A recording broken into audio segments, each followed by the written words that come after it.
Glad you could join us at 6 in the morning here in Singapore, 11 in the evening in London, and 1 a.m.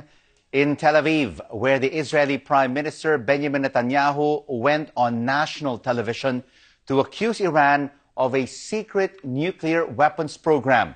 He claimed to have thousands of pages of top-secret documents proving that Tehran had deceived the world about its nuclear ambitions. Iran has dismissed it as a rehashing of old claims, but Mr. Netanyahu said he has conclusive proof. Iran lied about never having a nuclear weapons program. 100,000 secret files prove that they lied. Second, even after the deal, Iran continued to preserve and expand its nuclear weapons know-how for future use. Why would a terrorist regime hide and meticulously catalog its secret nuclear files if not to use them at a later date? Mr. Netanyahu's claims come just before President Donald Trump has to decide whether to stick with the Iran nuclear deal or walk away. The U.S. president has long criticized the terms of the agreement. This is what he had to say on Monday at the White House. They're not sitting back idly. They're setting off missiles, which they say are for television purposes. I don't think so. So we'll see what happens. I'm not telling you what I'm doing, but a lot of people think they know. And on or before the 12th, we'll make a decision. That doesn't mean we won't negotiate a real agreement. Iran has hit back at the claims. In a tweet, the Iranian Foreign Minister Javad Zarif accused President Trump of jumping on a rehash of old allegations already dealt with by the International Atomic Energy Agency. He dismissed Netanyahu as a boy who cries wolf and called the timing of the announcement convenient, given that President Trump has that deadline of May the 12th to decide whether to pull the U.S. out of the Iran deal.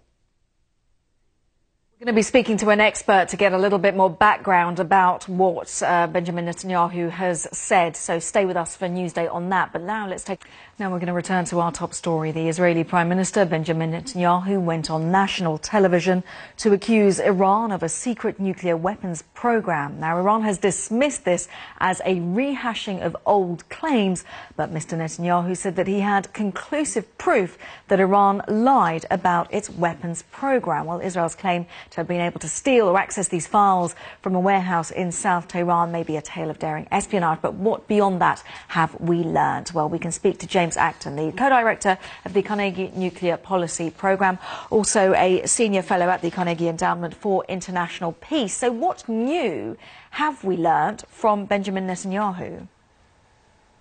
Well, good evening. And so far, frankly, we actually haven't learnt very much that's new.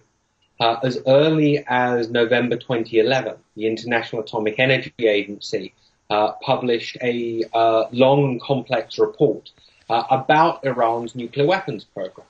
And a lot of the names that Prime Minister Netanyahu was mentioning today, including the AMAD program, were revealed in that report, along with lots of details about how Iran was going about developing nuclear weapons.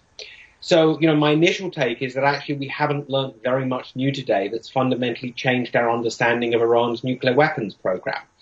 We knew before today that Iranian officials were lying when they said they didn't have a nuclear weapons program. And I don't think very many of the details that we've learned today appear to be terribly new.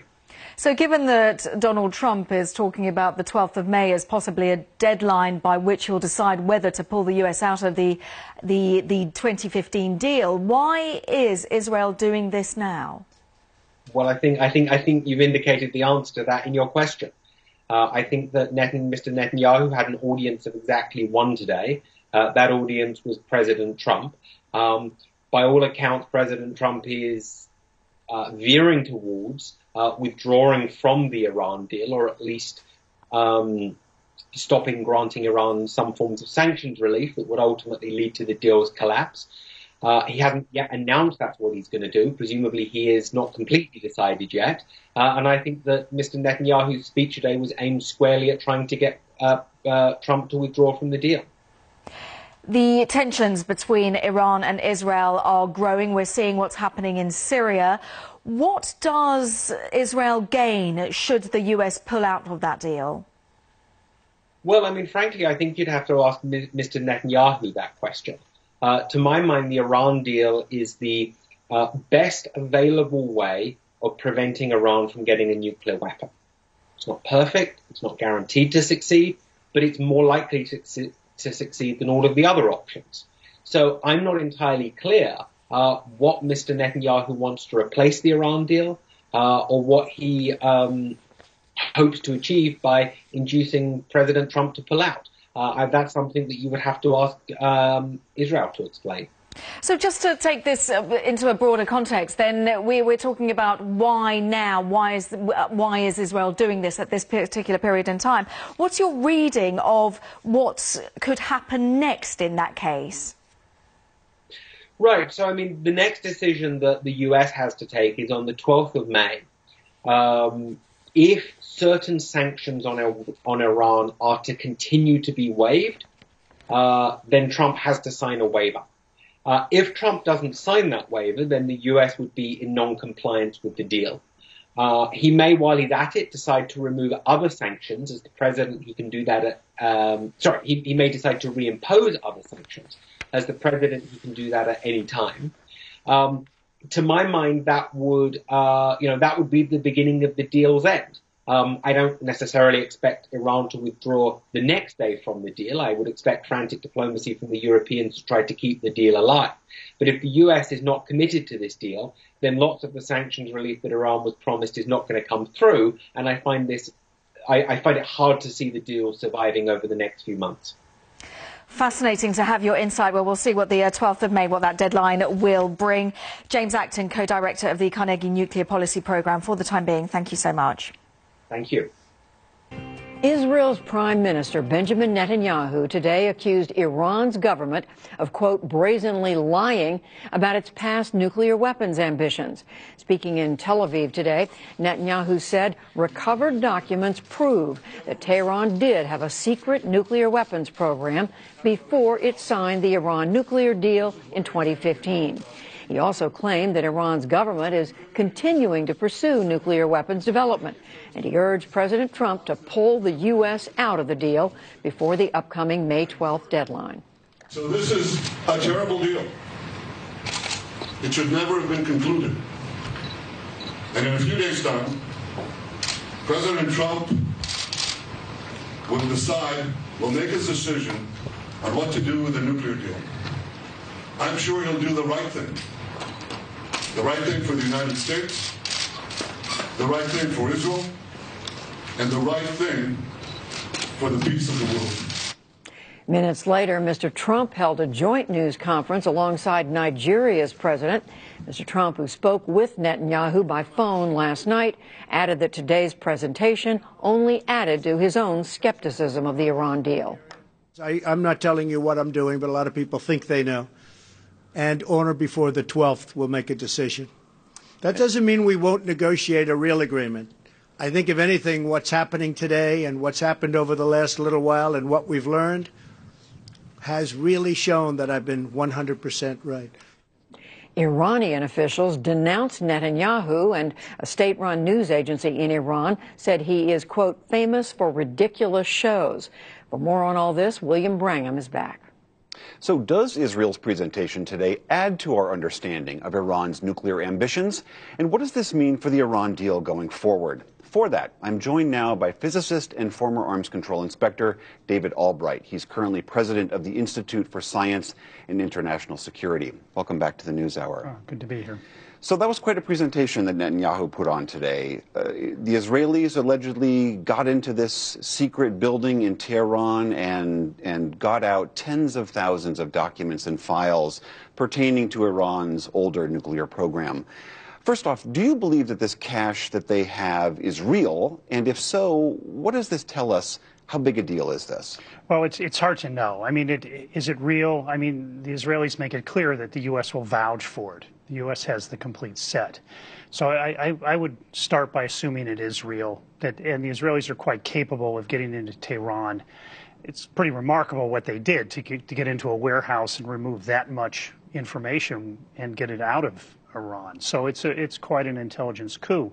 And Israelis make it clear, it's a huge amount of information. It surprised them how wide and deep the Iranian nuclear weapons program, just how many things they didn't know about. I mean, is a constant message today from the Israelis. So, and they've only begun the assessment. I mean, they obtained these documents, they said, several weeks ago.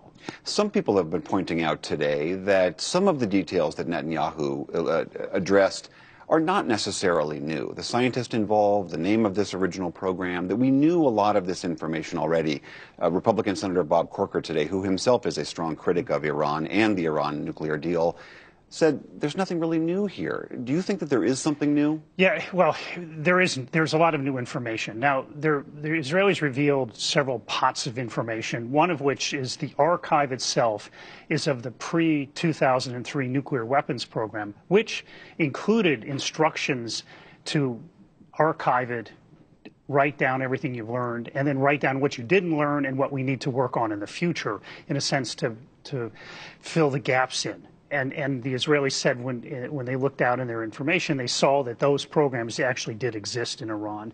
They also said that since the Iran deal was developed or finalized, that Iran has moved the archives, it's tending to the archives, it's under a stewardship program, and so it's a very valuable collection.